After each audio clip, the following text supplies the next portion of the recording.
In its quest to provide an open forum for discussion of controversial issues, this station allows hosts and their guests to express themselves without any significant censorship. You're advised that any views expressed by the hosts or their guests are not necessarily the views of Togi Entertainment or its partners. Motherhood Incorporated proudly presents Military Mom Talk Radio live on TogiNet.com. Co-hosted by Robin Boyd and Sandra Beck, the owner of Motherhood Incorporated. Military Mom Talk Radio is here with a powerful platform for women to discuss their ideas, issues, and concerns with respect to the military lifestyle. Military Mom Talk Radio encourages you to share your experiences of being a military wife and mother. This show is dedicated to educating your family about the many resources that are available in both the public and private sector, and we'll be sharing helpful information from women all over the world. We'll cover everything military, from helping a family member cope with post-traumatic stress disorder, to navigating government programs dealing with family issues, to the struggles of deployment, along with being a working mother both in and out of the home. This is Military Mom Talk Radio, and here are your hosts, Sandra Beck and Robin Boyd. Hey, military moms, this is Sandra Beck, and I am here with Robin Boyd and Doris Rivas-Brecke on this chilly, cold, rainy Southern California day. You know, it's about the same over here, Sandra. Well, but you know, we expect that for New Hampshire this time of year. I really don't think we are as far apart as we really are. Our weather has been so close to the same all winter long. This has been the craziest winter, I swear. Crazy. Absolutely crazy. I mean, we've had such a mild winter, and, you know, we've only had one day of snow and no snow day for the kids, so that they just hate that.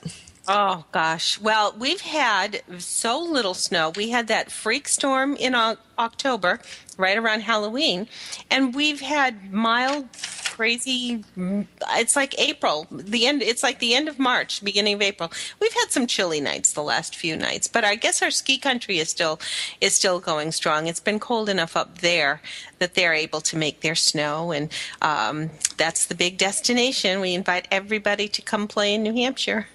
That's right. That's if you can find it. We got to find it on the map first. Isn't that what your son said? Head north. Just head north. That's right. When you got that little compass you sent him, it's time to head north. I got to tell you, girls, you know how like excited I get with office supplies, and I was at Staples the other day, and again, we are not paid by Staples to endorse it, but God knows we'd take the money if they would. But they have these little bulldog clips in like little rainbow colors, and they're marked already with like urgent, follow-up, file, to do, priority, outgoing schedule. I love them. Of course, Doris, I still lost the show prep you sent me before the show, but maybe next week if I clip it with a color, I'm going to use the red one marked urgent so I don't lose it.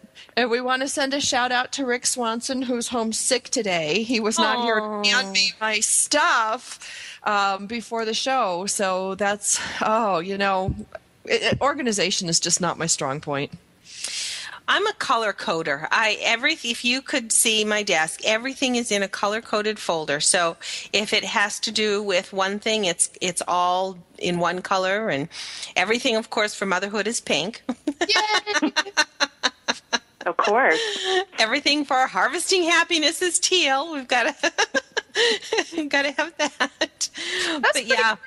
I'm a color code girl. All my Girl Scout stuff is all in green. All of I color code everything. And honestly, it does help me, because if I know something belongs in a topic, then it goes in that color. Because when you're on a lot of committees, you got to sort it out, you know?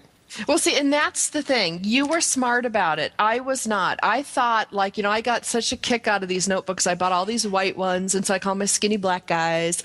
And then I have, the white ones, my skinny white guys. I have my skinny green guys. But I wanted my office to look like a Pottery Barn catalog, and now everything's uniform, and I can't find anything. Yeah. I definitely am like I say, I look very multicultural, I guess, because I have so many colors. Yeah, and I've only got black, white, and green. Which is funny because my company colors are pink, though I do have a pink Superman cape hanging on my door. And you have an awesome pink bag now. I saw that. I do. I'm getting more organized as the day goes by. Yeah, my dad helped a lot on that one because I wasn't going to cough up the bucks for it, but he did because that's what dads do. That's why we call him Bank of Bob. My dad's name is Oh gosh. So what do we got this week? We got any news this week from you guys? Well, I do. How about you, Doris? What have you got? I have a little news clip from one of my old faithful resources for research, military.com. And, we've been talking a lot about helping our military brothers and sisters with looking for jobs and helping with career moves and so forth. So I found this really neat survey that talks about the best and the worst run companies in the U.S. today. And so that's what I want to talk about. Shall I start right now? Sure, why not? Okay, and get it over with. No. Anyway, I thought it was a really interesting survey because it talks about what to look for when you're looking for a company to work for. And I thought, okay, this is going to help our brothers and sisters when they're out there. So anyway, for worst-run companies, they were looking at stock price changes, earnings per share, management changes. And then when the initial screening was done of the survey, the researchers went over product launches, financial results, and how the new management teams were doing. So anyway, for worst-run companies, number one came in at Avon. Remember Avon Cosmetics? Oh, yeah. Yeah. I was like, wow, really? Aw. Their stock is down 40%, and one of the reasons they're hurting so badly is because there's a huge bribery scandal they're facing that's involving China. I know. Wow. I know. And then number three, American Airlines, which probably some of us realize, we've heard them in the news. Their stock is down 99%, and they're facing major labor disputes. And at number five was, no surprise here, Bank of America. Stock down 57%, and they're caught up in real estate scandals, facing billions of dollars in lawsuits, and the firing of up to 30,000 employees soon. I know. Wow. I'm surprised, like Wells Fargo and what's the other one? Chase, all the national lenders aren't in that same boat. Well, they might be, but I just picked, it's a big survey. But so I just picked, they're probably in there somewhere, Sandra, so I have no doubt. Good, and you guys remember my foreclosure rant on the other network. I do remember it well. and it was a good one. Stock down. Yeah, exactly. And anyway, for the best run companies, and we want to hear this one, number one, Sandra, you're going to love this, Apple. Stock up 20%. Yep, stock up 20%.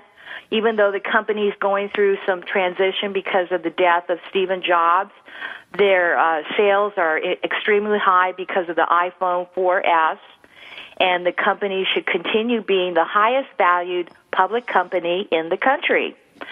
Number two, Amazon.com. We all love Amazon. Stock up 8%, and their major event was the launch of the Kindle Fire. Number three, CBS, which I thought was surprising, but the reason they're high up there is because they have partnered with Amazon to reach out to the video streaming market. And number five is Microsoft. Their stock is down 8%, but with the acquisition of Skype, did you guys know that they bought Skype? Yeah. Okay, I didn't know. And their highly anticipated Windows 8, they're still considered one of the top guys in software and computer business. So, our people want to look at those best-run companies, and they can get more info at military.com. And I will be listing more companies and educational institutions on the Military Mom Talk Radio blog, the people that I met at that Camp Pendleton Expo a few weeks ago. And that's the latest. Great. That was really good, Doris. Thank you. We also want to encourage people to visit either military.com or militaryconnection.com because there are a lot of recent articles about the GI Bill and education benefits. There are a lot of opportunities, and you'll find a lot of information on that. I also wanted to remind everybody to go to the lieutenantdanband.com website because he does have a lot of concerts coming up, and we're really thrilled that Temecula's concert on March 1st has actually been extended. They put out 1,000 more tickets for Temecula, so that's coming right up this weekend. You would want to, or this week, I should say. When is the 1st? Thursday, March 1st. Wow. You definitely want to do this. The Gary Sinise Foundation is partnering with Tunnel to Towers Foundation, who are dedicated to building custom-designed smart homes for our nation's most severely wounded veterans. You'll want to check them out, and it's LTDANBAND.com. What a rockin' guy, honestly. There's another one coming up March 31st. We'll be in East Martinsville, Virginia. And then there's another one in April that's going to benefit the College of Desert Veterans Affairs program. So all of this information is on his awesome website. You'll want to check it out. We've got a couple more minutes. I want to say hello to a friend, a listener that we've had for all along, Sally in Cape Cod. I want to direct you all to capecodquiltersguild.blogspot.com. She and her guild are in the process of making 10 quilts they are hoping to deliver to their local VA hospital. We want to say hello to Cape Cod and thank Sally very much. And I also will put you folks in connection. I asked her in the chat room if in fact she took donations for surplus fabric. If you are a quilter or you have fabrics and you are in the Cape Cod area, I'm sure we could mail them. You don't have to be in Cape Cod, but by all means, we'll get you connected because they're doing some wonderful things for the VA down in the Cape. Coming up, we are starting out our next segment with Michael Russer. You won't want to miss that. He's an author, a coach, and a speaker for the Live Outrageously movement. We're going to meet Michael. He's a good friend. He's been with us before. And later on in the show, stay tuned for Linda Franklin, who's from Shining Service Worldwide. Be back in a moment with Michael Russer here on Military Mom Talk Radio.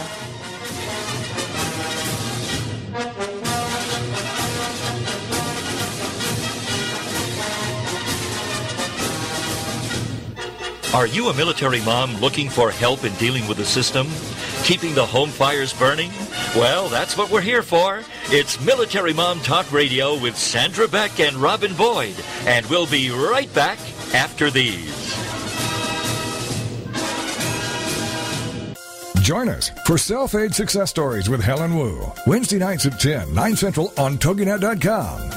Helen Wu was born and raised in San Francisco's Chinatown, and after a very difficult upbringing, fighting depression, abuse, and addictions, she finally finds herself genuinely happy inside and out. Helen believes in taking our positive thinking and doing something positive to achieve a positive outcome. She's here to make a positive difference in your life, to be your game changer, your aha moment mentor. She's ready to help both men and women get into a better place. Helen Wu is also the author of Self-Aid Success Stories, 25 Success Stories from Successful Entrepreneurs. Inspired by Ellen DeGeneres, Helen wants the world to know that just because we find ourselves in a difficult situation doesn't mean we have to stay there. We can aid ourselves to a better life. So join us for Self-Aid Success Stories with Helen Wu. Wednesday nights at 10, 9 Central on TogiNet.com. Is there more living for you to do? Yes. Start living inspired. Be here for Living Inspired with Tricia Goyer. Thursday afternoons at 4, 3 p.m. Central on TogiNet.com. Tricia will dig deep into topics that matter most to women, inspiring women to make a change in their own lives and to make a difference in the world, and maybe even deep within their own hearts. Tricia is a wife, mom, speaker, family expert, and author of 24 books. For more information on Tricia and Living Inspired, go to her website, TriciaGoyer.com. That's TriciaGoyer.com. Trisha's vision is to be the voice of hope and possibility for women of all ages. Her intention is to serve ordinary women by encouraging extraordinary things with God's help. Trisha expresses real life, real hope for real women. Is there more living for you to do? Yes. Start living inspired. Living Inspired with Trisha Goyer. Thursday afternoons at 4, 3 p.m. Central on TogiNet.com. Put a boot in your ass. It's the American way. Hey, Uncle Sam, put your name at the top of his list, and the Statue of Liberty started shaking. Welcome back to Military Mom Talk Radio on TogiNet.com. Covering topics to help on the home front with help from those who know how the system works and how to work the system. It's more fun than a sale at the BX. Now let's get back to it. It's Military Mom Talk Radio.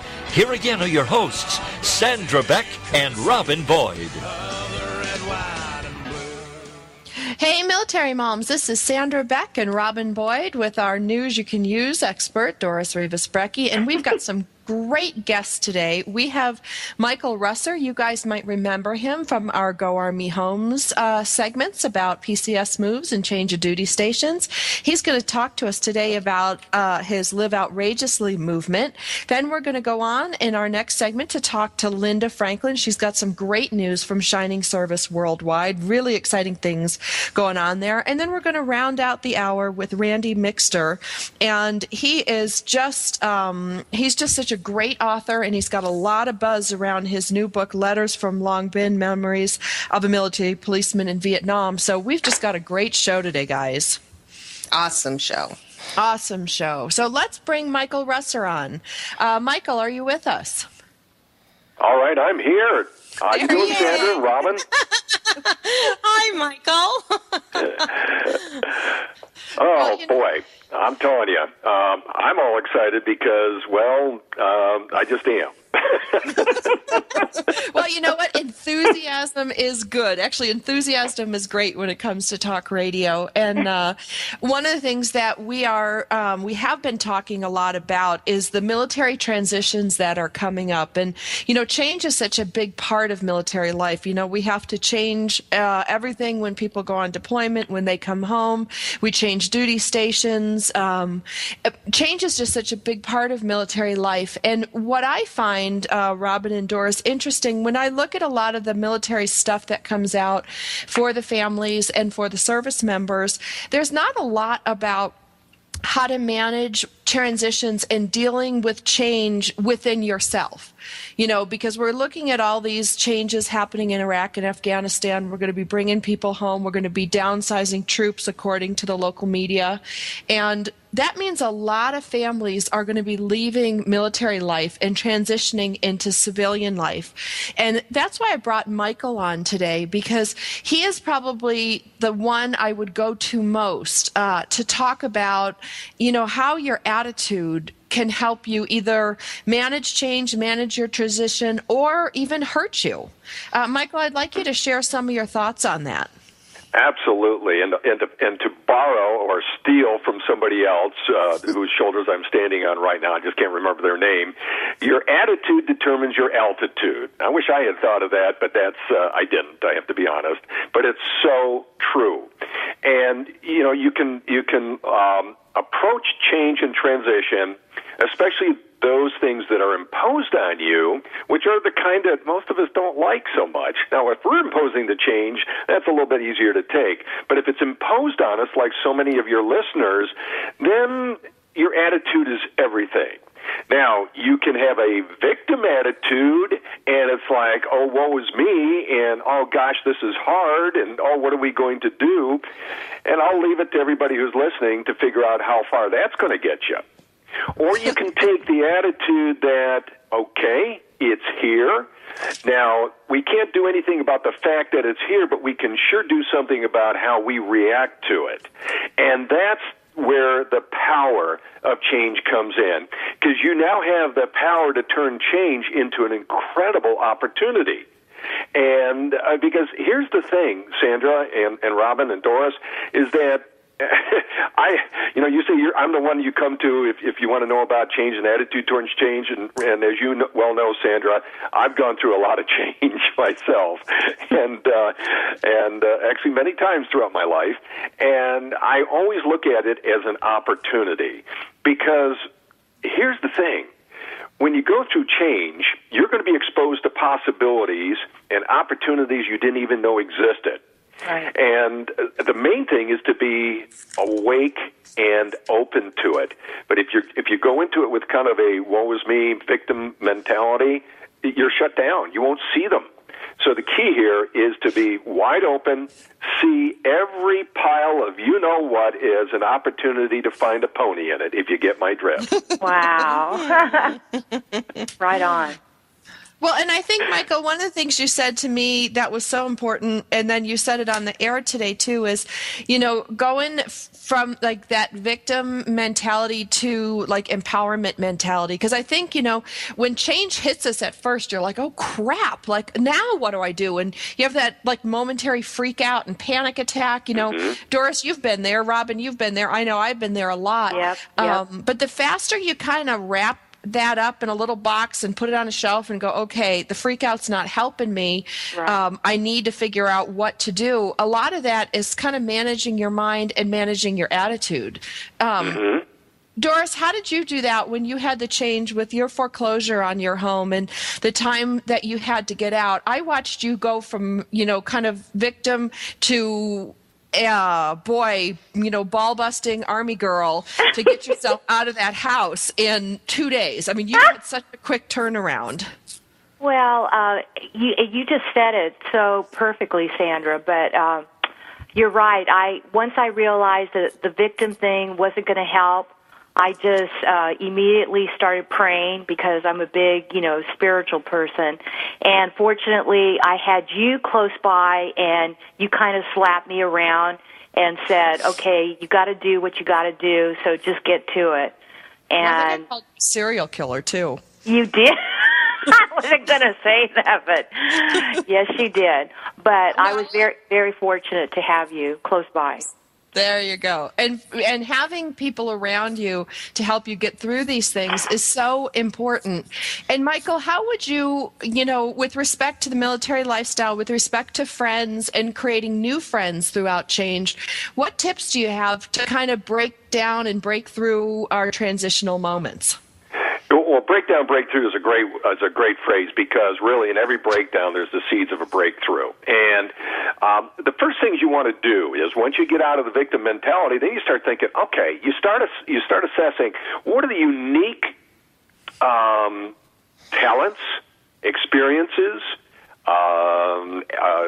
just traits that I would have that either an employer or maybe even using to start my own business would solve other people's problems, right? Because ultimately, our world is filled with problems.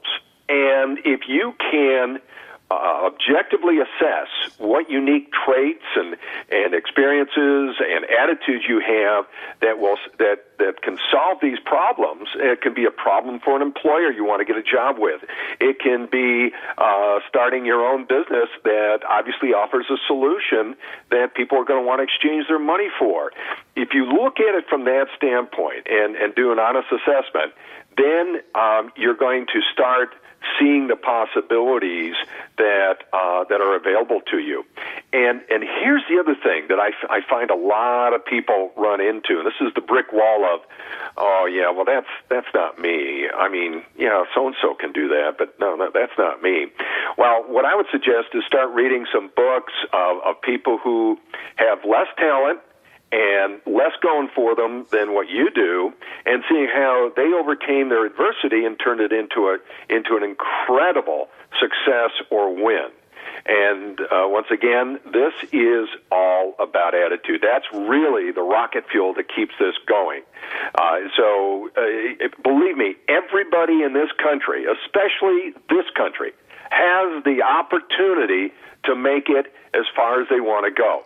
And we're the most entrepreneurial country on the face of this planet. We're the most success-driven. We're the most solution-driven. And people are constantly striving and wanting people to solve their problems and willing to pay for it. So there's all kinds of solutions out there, and it's a matter of looking at what unique gifts you have, experiences, and the positive attitude that you can deliver it, and you're going to be surprised at the doors that open up because of that. Well, and, it's interesting you say that, Michael, because a lot of times when we hear about military transitions from military to civilian life, we hear everybody going, well, where am I going to get a job? Who's going to hire me?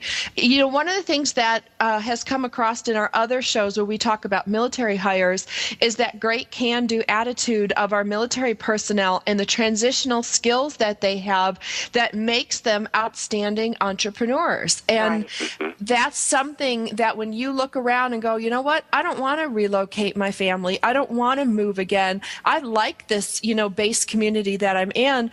What is it that I can do offering a product or service and create my own job, create my own universe? I have lots of military friends that have gone on to do that.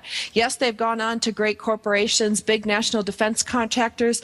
Those are great opportunities, but don't sell yourself short in that entrepreneurial vision, because you can take everything from quilting to crafting to gun repair into making your own company. So I just think that's really great, Michael, that you come and give us an entrepreneurial vision for our American servicemen and women who are leaving military life.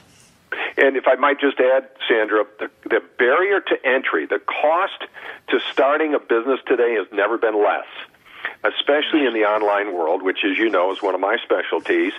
And it costs practically nothing to get up a website, to start offering products or services on the web, and it doesn't need to be done that way. I mean, look at Debbie Fields. She started Mrs. Fields Cookies by baking some cookies and then going to a mall and selling them by herself. And so you just never know. And so it's a matter of trying and then not being attached to the results. If that didn't work, try something else. And if that doesn't work, you try something else until you find something that does. And if you take that kind of attitude and not being too attached to the results, but giving it your full commitment, you will succeed. There's absolutely nothing that will stop you except yourself. Well, that's just all kinds of hope and good things for us to all look forward to, Michael. Michael Russer, we will have you back periodically throughout the year. I want everybody to, by all means, come back and visit Michael. He'll be with us another time. I think in April we've got you scheduled, Michael. Then we'll have a website at that point in time. Is that correct, or do we have a website now? Which website are we talking about? I've got so. That's what I wasn't sure. Michael Russer, we'll make sure everyone knows how to find you. Coming back. All right. Break. Thanks again. We've got Linda Franklin from Shining Are Service you a military Worldwide. mom We'll be back in looking a for moment. help in dealing with the system? Keeping the home fires burning? Well, that's what we're here for. It's Military Mom Talk Radio with Sandra Beck and Robin Boyd. And we'll be right back after these. Girlfriend It is on TogiNet. Thursdays at 10 a.m. Eastern, 11 a.m. Central, with your hosts Patty Wyatt and Lisa Jernigan. This show is your chance to share, learn, laugh, and connect with other women. The Girlfriend It principle was born out of loss. Lisa had recently had her mother pass away from cancer, and my mom was murdered. A man just walking into a room and started a 23-second shooting spree. I think one of the things we both realized going through those tragedies that you can be extremely okay and be extremely sad. Check out girlfriendit.com and then be a part of Girlfriend It, the radio show. Thursdays at 10 a.m. Eastern, 11 a.m. Central. You know, your boyfriend or your husband or whatever, they don't totally understand that emotional side to them like another woman does. And I think that's so important just to have somebody that you go, she gets me. Check out the website, girlfriendit.com. Don't miss Girlfriend It with Patty Wyatt and Lisa Jernigan. Thursdays at 10 a.m. Eastern, 11 a.m. Central on TogiNet.com. Parents, if you feel overloaded overworked, underappreciated, and seriously stressed out, The Parents Plate is here to help you. The Parents Plate with Brenda Nixon. Tuesday mornings at 10 a.m. Eastern, 9 a.m. Central on TogiNet. It's time to build stronger families through parent empowerment. And that's what The Parents Plate does. The Parents Plate understands the busyness of life and balancing child rearing and other commitments. Brenda Nixon will be talking to noted experts and authors on all issues, from teething to teen driving.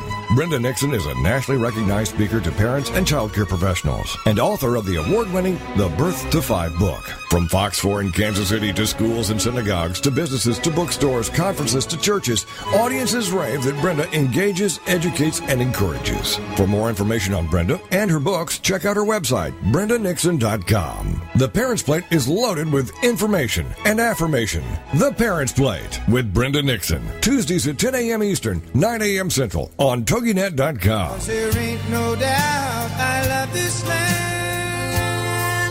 God bless the USA.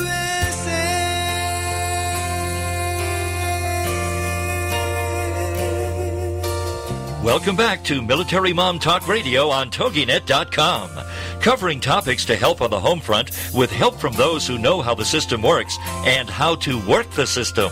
It's more fun than a sale at the BX. Now let's get back to it. It's Military Mom Talk Radio. Here again are your hosts, Sandra Beck and Robin Boyd. Hey, military moms, this is Sandra Beck, and I'm here with Robin Boyd and Doris Rivas-Brecky. For those of you who missed the last segment, we welcomed Michael Russer, and he talked a lot about change and some entrepreneurial ideas for our military warriors in transition who are transitioning from military to civilian life. We're now going to welcome Linda Franklin. Linda Franklin is from Shining Service Worldwide. Those of you might know her from my sister show, Motherhood Talk Radio, from The Real Cougar Woman.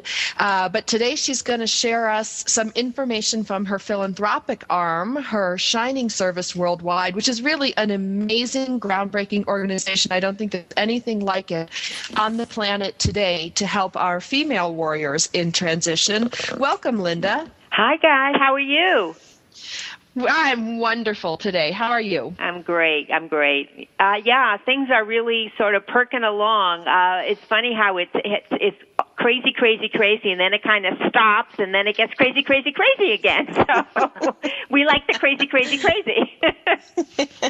So, okay, let's talk about, before we talk about all the good things going on, why don't you talk a little bit about Shining Service and what it stands for? Shining Service Worldwide is for women, any woman that's connected to the military family. So that it could be serving, a veteran, a spouse, a mom. We want to take all of the women into account. And we want to help them, and we have 3 focuses, and that's housing, it's jobs, and it's health. Because those things are really important, and they're certainly being underserved. So as we really ramp up Shining Service, those are the areas that we want to cover. We've only been around 14 months, but we really are moving at pretty good speed.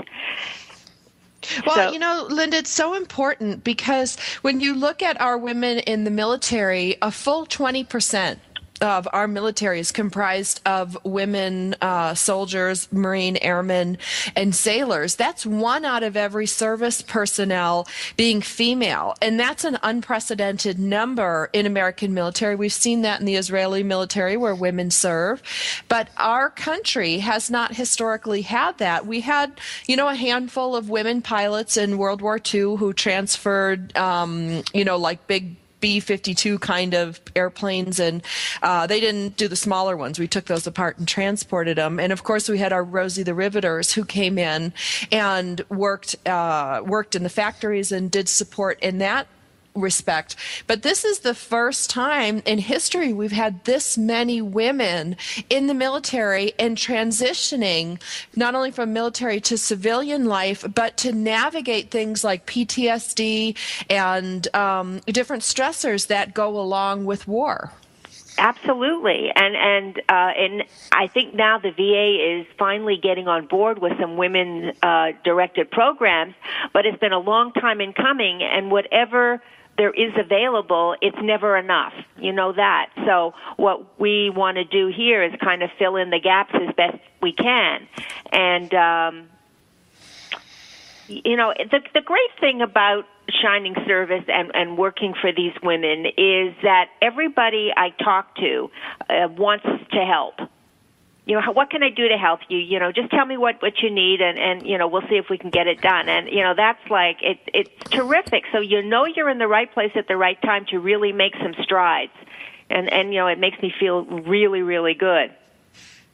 Well, it's fun to be the first. It's fun to be the first to go, you know what? These combat stress guides need to be redone for women. These PTSD methodologies and modalities need to be reset for women because men and women are very different and we react very different in stressful situations. Yes, and they've got their own personal issues that men don't have. The guilt of leaving a child and coming back home is major. The guilt of just, leaving and not being there. And then if your mom or someone is taking care of the kids, then how do you sort of snatch that kid back to be your kid again after you've been away for so long because it's gotten used to your mom and doesn't really even know you. So it's a lot. It really is. And then being able to support the kid. And now there's so many homeless women vets. And that, it's so disgraceful. And so, we want to kind of help in those areas. And they're not talked about. You go into a room of civilians and talk about homeless vets and they're like, really? Right. They don't know that exists. Well, and I think there are so many challenges, too, for women in that society's expectations of what a woman should come home and do are far different, I think, than what they're expecting men to come home to do, because women are supposed to come and fit right back into that plug, that puzzle piece, to fulfill their family needs. And sometimes that's just not possible. No, and then a lot of the military gals are married to guys in the military, so that that presents other problems because they're still attached. There's so many issues that need to be addressed, and hopefully we will take care of them as they come up with qualified people that know.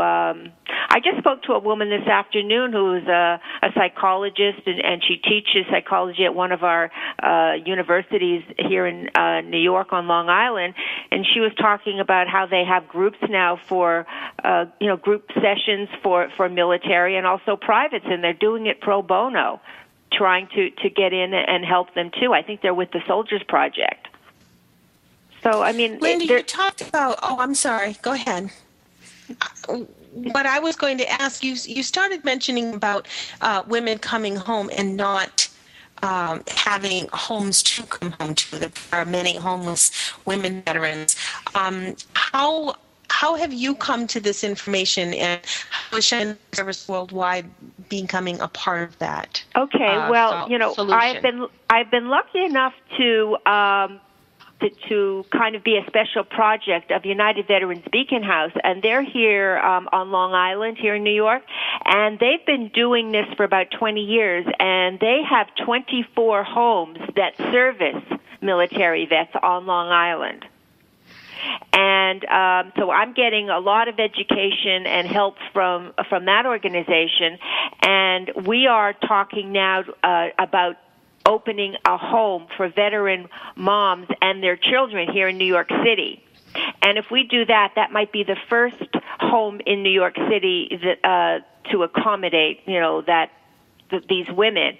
So we are out looking for that particular home that will house maybe 10 women and their children, which will be the first. And then we will get that going and hopefully get another and another. But and he knows how to staff the houses. He knows all of the programs that these women need to go through. to get back on their feet because they're transitional. This isn't a forever place. But we have been getting so much, again, from outside sources outside of the military to say, well, we can help by talking to the women and helping them with jobs and help and taking care of the kids. And there's so many summer camps, and we can send the kids to camp. So I can't wait for this house, to actually be identified and get the women in there, because I think that we could really set a very high precedent on what could really happen in this house and benefit the moms and the kids. Wow. Is this a model for other communities to sort of pattern after? Are you able to give people advice for other parts of the country?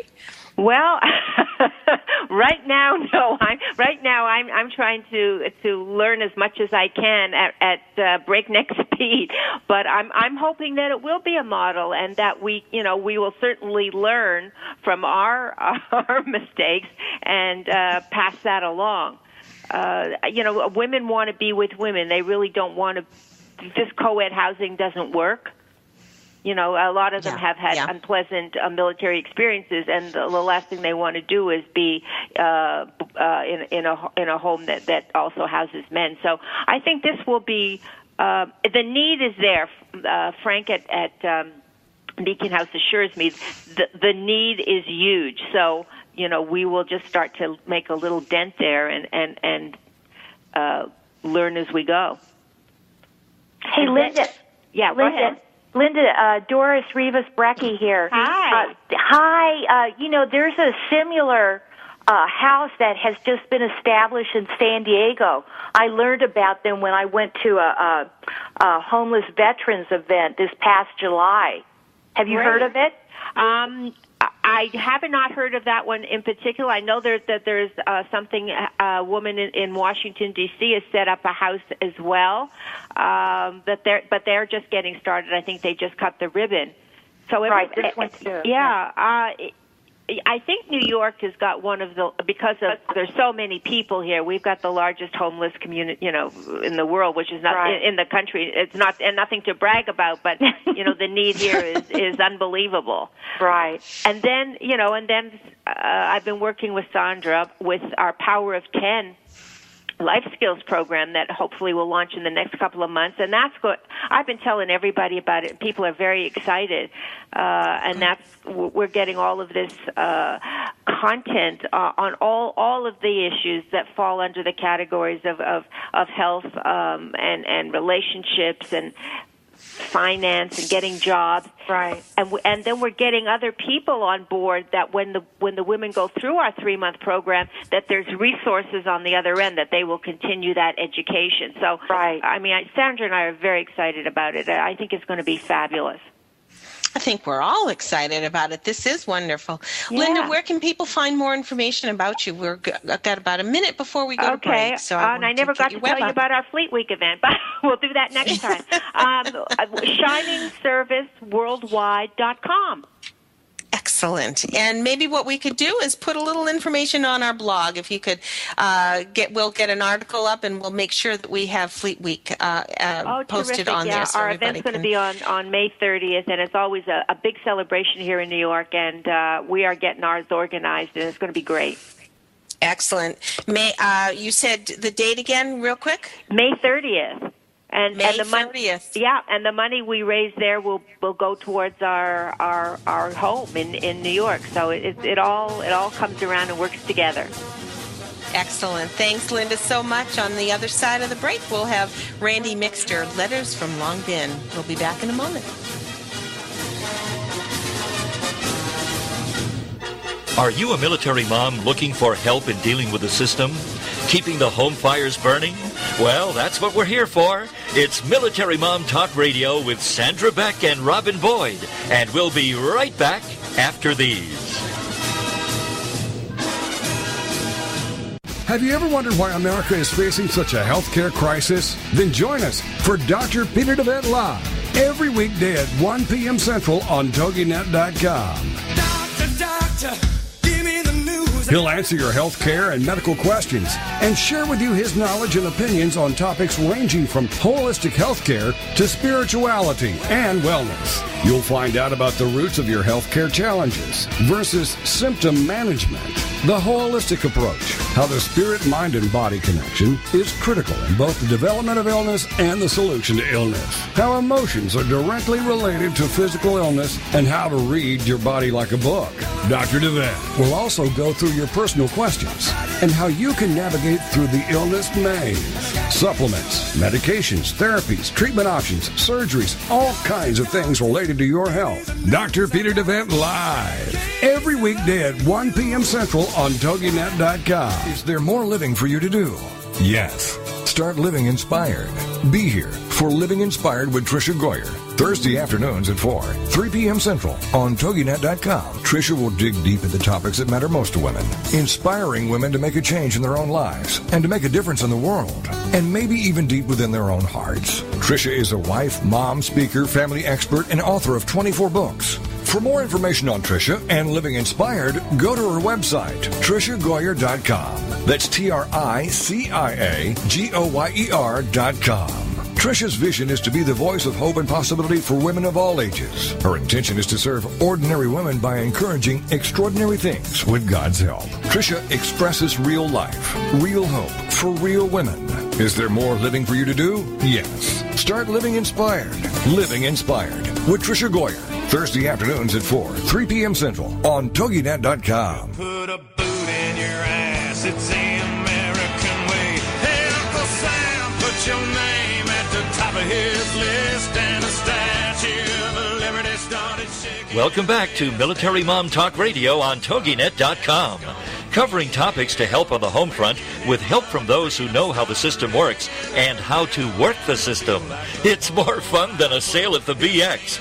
Now let's get back to it. It's Military Mom Talk Radio. Here again are your hosts, Sandra Beck and Robin Boyd.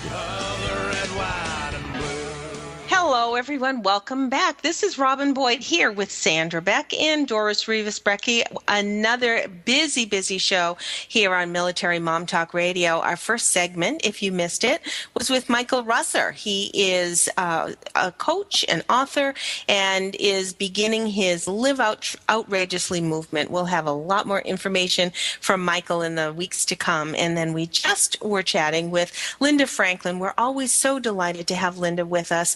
She is the founder of ShiningServiceWorldwide.com, and please go there and check out all of the wonderful things that her organization is doing, as well as how maybe you can be part of all of the progress and wonderful efforts there. Next up, what we have is an author, Randy Mixter. He is the author of Letters From Long Binh, Memoirs of a Military Policeman in Vietnam. Randy, are you with us? Hello? Can you hear me? There you are. Hi, Randy. Yeah. Yay, welcome. Thank you. Well, it's wonderful having you here, and I can guess that this may be a book of a compilation of letters. Is this correct? It certainly is. I'll give you a little background on it. My wife, she was my girlfriend at the time. When I was over Vietnam, I wrote letters to my girlfriend on a daily basis, and I was pleasantly surprised to find that when I came home, she had kept every letter that I wrote her. We married about a year and a half after I got home, and what happened at that point was that I said, well, I'll start looking at these letters and maybe I'll get an idea of, it'll be like a diary of my experience in Vietnam. Right. As it turned out, it wasn't quite that, because most of the letters were love letters, and they didn't have a lot of references to my activities in Vietnam. But for the book, I thought the idea of incorporating some of these letters into book form, some of the letters that were more expressive as to what my activities were in Vietnam, to put them in a book form. And so basically I went through the letters not that long ago, sorted out some of the ones that I thought would be pertinent to my experiences in Vietnam, and basically put those letters with slight revision into the book. Wow. Now, had you always had an aptitude for writing? Was this a passion anyway, and this just was a great subject? Or did this come because you had so many interesting, quote-unquote, interesting experiences? Well, it's a combination of the two. I've always loved to write. I actually started writing when I was in the military.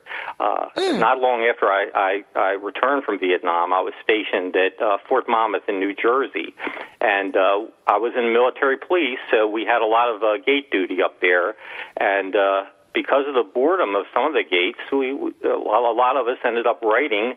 Myself, I started writing short stories and poetry, and it kind of expanded a little bit from there. During the 70s, I continued to write mostly poetry, and then I actually, it was after I retired, which was about 6 years ago. I thought, well, just to give me something to do, I'll start, maybe try to write some books, and that's exactly what I did. My first novel actually came out about 2.5 years ago. It's called The Boys in Northwood, and it was short stories based on growing up in Baltimore, Maryland. And then I wrote a fictional novel entitled Sarah of the Moon, which concerns the Haight-Ashbury area of San Francisco during the Summer of Love in 1967. And not that long ago, I decided to sit down and write Letters from Long Binh, and it's worked out real good since. Wow. That's very interesting. Now, how long did you serve? I was in for 3 years. I volunteered. I went in 1967, in July of 1967, July of 1966, rather, and I got out in July of 1969. And did you stay in the reserves at all? Had you stayed in touch with some people? I'm asking this. I'm wondering if you had other people that helped contribute some things to develop your story. Well, actually, yes. I resourced it. A friend of mine that I was actually over in Vietnam with, his name is Lou Fantauzi, we're still in contact. He was over in Long Binh, which is where I was stationed in Vietnam, in the early part of 1967, probably the first 6 months, and we still keep in touch with each other. And actually, he's featured in a few of the letters in the book. So yeah, I was able to use him as a source, but for the most part, I basically went on my memory and the letters actually helped the memory part of it because of the information they provided, and what they didn't provide, I was kind of able to fill in the gaps by and hopefully I remembered everything accurately, but I was able to fill in the gaps with my memory. So it worked out pretty good in that aspect. Wow. Doris, did you keep a journal when you were serving? No, not journals, but I wrote a lot of letters, and I had a lot of people writing to me. And unlike Randy, I did write about things that I was doing, because I did serve in Korea, Randy. Oh. And, yeah, and I did write about what was going on, day-to-day operations and so forth, because I worked in a hospital setting, so we got a lot of action. And actually, I was in mental health, and I did a lot of work with Vietnam vets. But my letters were more like journals because I did write about what was going on, on a daily basis. And the people that got my letters used to say that they felt like they were with me because of the way that I wrote. Yeah. Well, I tell you, Doris, I wish, looking back on it, that I'd have done that also. At the time, I was crazy in love, and so when I read the letters, and as I said, I thought that originally that they might be more journalistic, but it turned out they were more mushy than journalistic. It was a lot of love letters, and nothing wrong with that. But in retrospect, I wish that I would have included a little bit more of my day-to-day life over there. Right. Mm. of which some of which you probably couldn't talk about. I know a lot of times there were things that my husband wasn't able to talk about while he was there. So that's always a fine line too. Oh, it is. But we were in the military police, and it was more. It was more. I would say more like police work type of activities over there. We had highway patrol. We had town patrol. We did have some interesting duty convoy escort, which got a little bit scary at times. But for the most part, it was police work, and it was exciting work. It was interesting. Town patrol in particular, as I mentioned in the book, was every night or every day there seemed to be something going on. It was just action-packed, and so there wasn't many a dull moment over there. I'm sure it wouldn't be a war situation, I guess, if it was a dull moment, would it? No, it wouldn't be. And the truth be told, that for looking back on it for me now, it was an adventure of sorts. When I went over there, I was 19 years old. I was 20 when I came back, so I turned 21 after I returned home from Vietnam, and as you're probably aware, a lot of the people that I worked with, a lot of the soldiers over there in the military police and otherwise, were in the same age group. So it was, for me in particular, it was an experience where I grew up. It was an experience of maturing over there, but it was also a learning experience, and it was also an adventure of sorts. And the truth be told, when I go back through the book now, I see that there was some humor in there too. So I guess that we made the best out of a bad situation. Let's put it that way. Yeah, it is certainly a life-changing experience, no matter what way you look at it. Did you have letters from other people? Did you have either youth groups or other people sending you letters? No, not really. Mostly it was, relatives. I received some from my mother, my brother, who actually went to Korea a few years after I came back from Vietnam. But for the most part, it was my wife, or as I said at the time, my girlfriend, and. She luckily for me, she sent letters almost every day. So, the way it worked in Vietnam, and I'm sure you're aware of this, is it's not like today's Army where there's a lot of different types of ways to communicate. Back then, we had letters, and that was basically it. So, for us, getting the letter every day, mail call, was probably the most important part of the day. Yep, sure. That's the way it worked over there. We all were looking forward to getting the mail in, and if you had a day where you didn't get a letter, then it was sad. It was sad. It was sad. Now everyone checks their email and whatnot. We're just about at the end of the show, Randy. Where can people find this book as well as your others? Yes, they can. If they, the best way to do it is if they just Google Letters from Long Binh. That'll give them my website for that book. And if they actually just Google my name, Randy Mixter, and that's Mixter, that will show them my other. I have about 2 or 3 other sites for book sites, including my author's book site, and that will they'll be able to find my book sites off of that. Perfect. Randy Mixter, thanks so much for sharing this with us. We can't wait to share this book as well as your others. And we appreciate the time that you spent with us, and we do thank you for your service. Well, I appreciate that, and thank you for having me on your show. Next week, please tune in. We will have Janine Wilburn visiting us from Touchnology. We'll have our Authors Corner with Joyce Faulkner, our friends over at the Military Writers Society of America, and we'll have Nicole Germain coming. I understand she has some military fashion show information for us, so you don't want to miss that. We always have so many fun things. Thanks, Doris, for being with us. Sandra Beck is on her way to be a good mom and pick up her kids in the rain. This is Robin Boyd thanking everyone for being with us today on Military Mom Talk Radio. Take care now. Take care.